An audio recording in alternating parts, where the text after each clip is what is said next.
And so to finish off, all we have to do is subtract the area of the square from the area of the circle, and we have our area of the shaded regions only. So it was a bit of a tricky question because you need to make sure that you did find the length of the square first before you could actually proceed. Don't assume it's just 7 here. Look at the question carefully. Very, very tricky if you're not paying close attention. And so we would get, when we do the subtraction, about 55.9 something, which rounds to 59 point, let's just double check this, 59.93804 meters squared, which rounds to 55.9. And so it wouldn't be this, wouldn't be this, wouldn't be this, it would be this. And chances are one of the answers in here was done where someone assumed that the side of the square was 7. So let's move on to our next problem. And again, I just want to reiterate after every problem here, yes, I'm not following proper form, but you need to. So when you do a quiz, when you do some kind of assessment, or test or quiz or whatever it is, you have to follow proper form. You're being assessed on that for your communication. Again, I'm just going over strategy. All right, so here we go, off to the next question. Let's just erase all this. All right. Find the area of the shaded region. So let's go ahead and do that. So we want to find the shaded regions, which is basically this crossed formed region over here. And so there's a few different ways you can approach this problem. You'll notice that you have a few different shapes here, so you can divide this up like this if you'd like. So this area here, for example, would be the 4 times 5 is 20. This area here would be 4 times 5 is 20. Same idea here, 4 times 5, same length there is 20.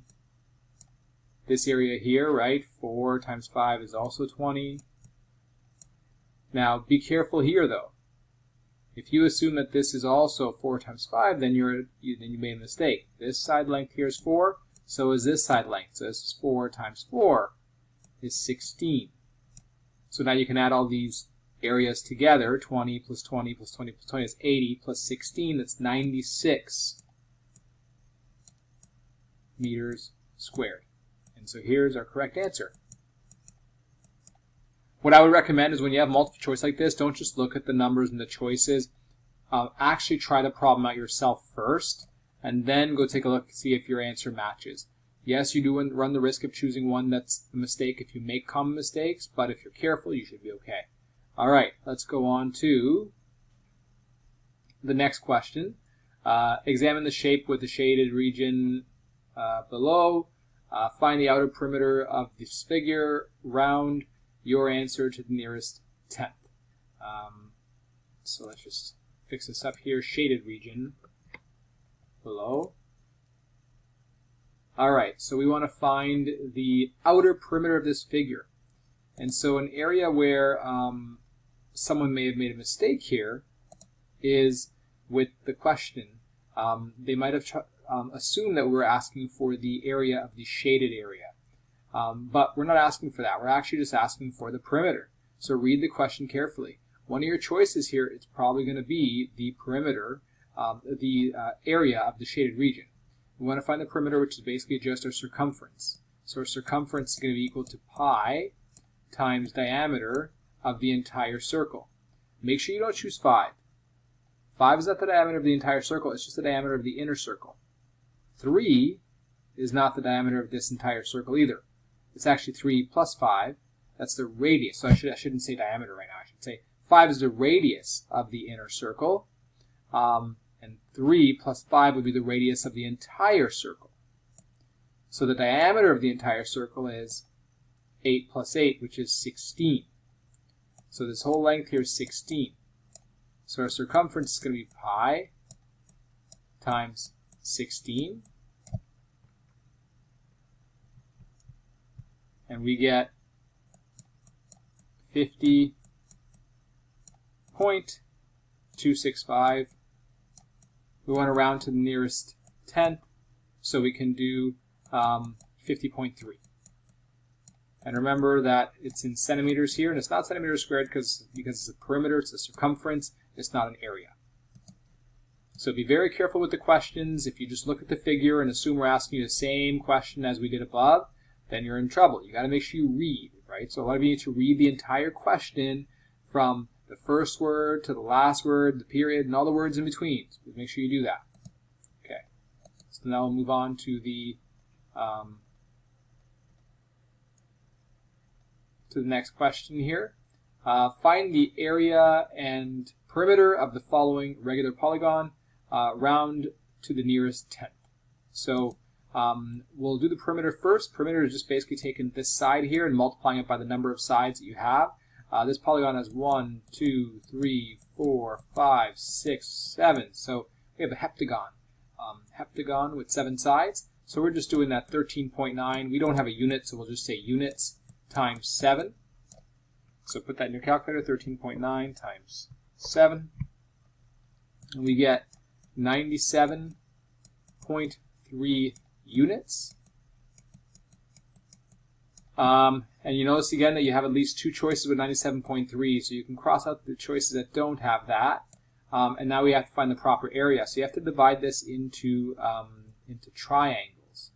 And so if you divide it into the right number of triangles, let's see, we connect that centerpiece there to all the little corners over here. So let's see how many triangles we get. Should be the same number of sides. So we have 1, 2, 3, 4, 5, 6, 7 triangles. We have the base over here, which is 13.9, and the height over here, which is 14.4.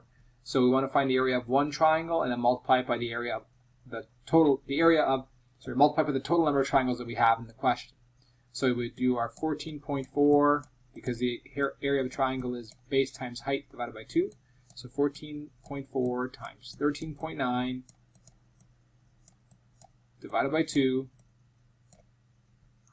14.4 times 13.9 divided by 2 would give us 100.08 units squared, or 100.1 if you rounded. So you might have chosen this one, but you might have chosen this one if you forgot your last step, which was to multiply this by the number of sides, which is 7. So don't forget to multiply by 7 to get 700.6 units squared.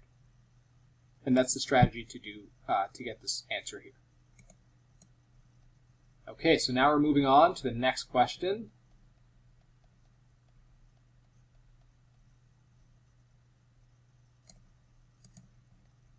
What is the length of one side of the following hexagon if it has an area of 93.6 square meters? So we have the surface area this time. Remember that the area was the base times the height divided by 2 times the number of triangles. So let's work backwards. Let's see how many triangles there would be. You would have, let's just connect that middle point there to all our points here. So we have 1, 2, 3, 4, 5, 6 triangles, which is the number of sides that we have. So let's find the area of one triangle. We would do 93.6 divided by 6. This would give us the area of one of these. And that would give us 93.6 divided by 6, 15.6 units squared. Okay, so you know that your triangle is base times height divided by 2. And the base would represent one of the lengths. So we'd have base times 5.2, that's the height of the triangle, divided by 2 is equal to 15.6. Notice how we're solving for a variable. We're using our prior knowledge from a previous unit to do this. So we're doing our inverse operations here. You're multiplying by 2 on both sides. Again, I'm not following proper form, but I'm just showing you quickly what you'd be doing. Cross out the 2's. And we get 5.2b is equal to our 15.6 times 2, right? And so we get 31.2.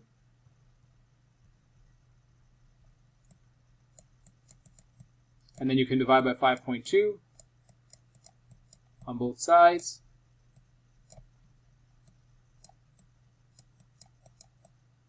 Cross that out there, and we get 31.2 divided by 5.2, and we get 6 units.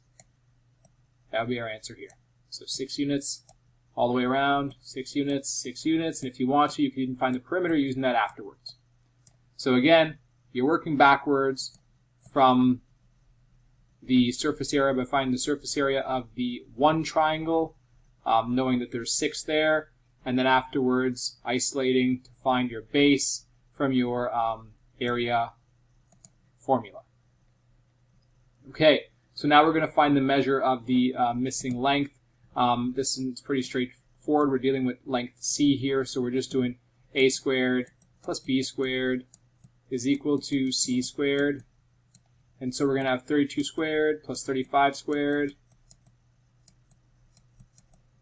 is equal to c squared. And then you're going to take the square root of that answer to get your final answer. So 32 squared plus 35 squared. So c squared is equal to 2,249. To find c, you just do the square root of that number, and you get square root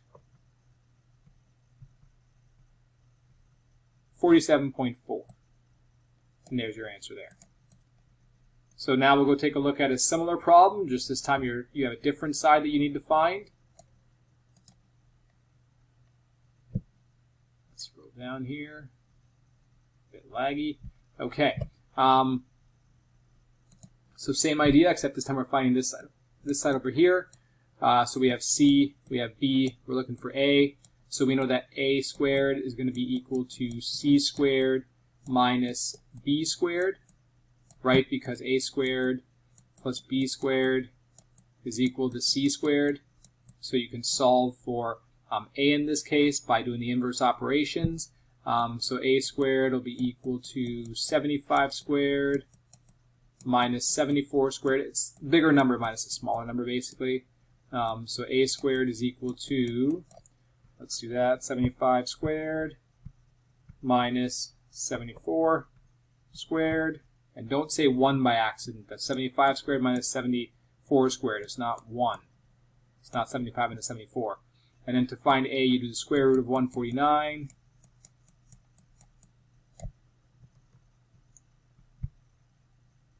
And we get 12.206. And notice how I read this really, really quickly. I was about to choose 12.2 as my answer, but the question is find the area of the triangle. So I did need to find 12.2 to find the area. That's my height. Now that I have my height, I can do my 12.2 times my 74. So 12.2 times 74, because it's base times height, divided by 2. And I get 451.4 units squared.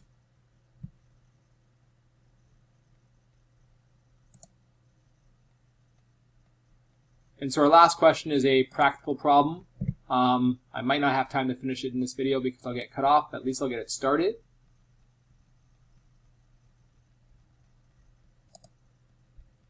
So let's do that. So to wash a window, we place that's 3 meters off the ground. Hansen leans a 5-meter ladder against the side of a building. To reach the window, how far away from the building should the house be? So basically, we have a window that's 3 meters off the ground here. The ladder is 5 meters long and is leaning against the wall there. And we want to find this measurement over here. That's what we're looking for. Let's call that side X. And so we're simply doing our 5 squared minus 3 squared, and then square root of that. So we're doing 25 minus 9 is equal to x squared. And that's going to be our 16 is equal to x squared.